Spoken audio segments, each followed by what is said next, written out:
প্রধান উপদেষ্টা এপ্রিলে জাতীয় নির্বাচনের ঘোষণা দেয়ায় সংকট কাটেনি, বরং বেড়েছে। বিশেষজ্ঞরা বলছেন এই সময়ের মধ্যে সংস্কার নিয়ে শঙ্কা দেখা দিতে পারে।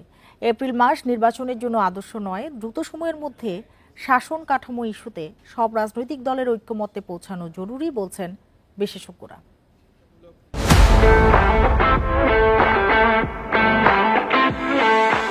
গ্রহণযোগ্য নির্বাচন আয়োজনের জন্য ঈদুল আজহার শুভেচ্ছা জানিয়ে জাতির উদ্দেশ্যে ভাষণে আগামী বছর এপ্রিলের প্রথমার্ধে জাতীয় নির্বাচনের কথা জানান প্রধান উপদেষ্টা অধ্যাপক মোহাম্মদ ইউনুস।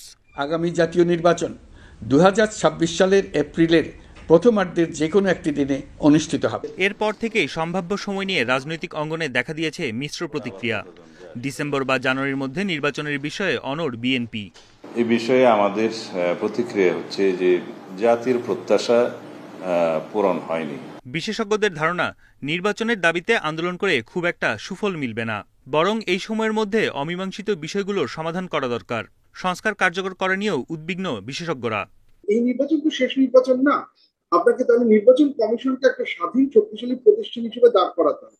নির্বাচন কমিশনকে স্বাধীন শক্তিশালী প্রতিষ্ঠান হিসেবে দাঁড় করাতে হলে আপনার সংবিধানের কিছু ফান্ডামেন্টাল চেঞ্জ আনতে হবে, যেগুলো সাংবিধানিক প্রতিষ্ঠানের ক্ষমতা বৃদ্ধির সাথে এটা সম্পর্ক আছে।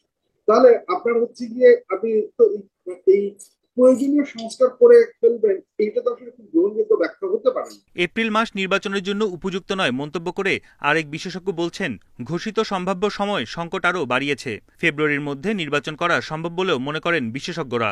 নির্বাচন ব্যবস্থার যে আমূল ক্ষতি করে গিয়েছে, তার জন্য কিছু সংস্কার প্রয়োজন নিঃসন্দেহে, কিন্তু সেই সংস্কারের জন্য তো এতটা সময় লাগার কথা নয়। তিনি প্রথম থেকে বলে এসেছিলেন যে ডিসেম্বর থেকে জুন পর্যন্ত এই সময়ের মধ্যে তিনি নির্বাচন দিবেন।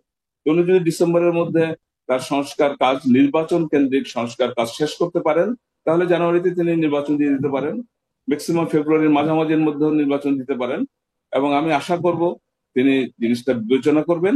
নির্বাচন কেন্দ্রিক সংকট নিরসনে দ্রুত সময়ের মধ্যে সব দলের ঐক্যমতে পৌঁছানো জরুরি বলেও মনে করেন বিশেষজ্ঞরা। যেভাবে আমরা আলোচনা করছি। বন ইবনে কামাল, ইন্ডিপেন্ডেন্ট নিউজ, ঢাকা।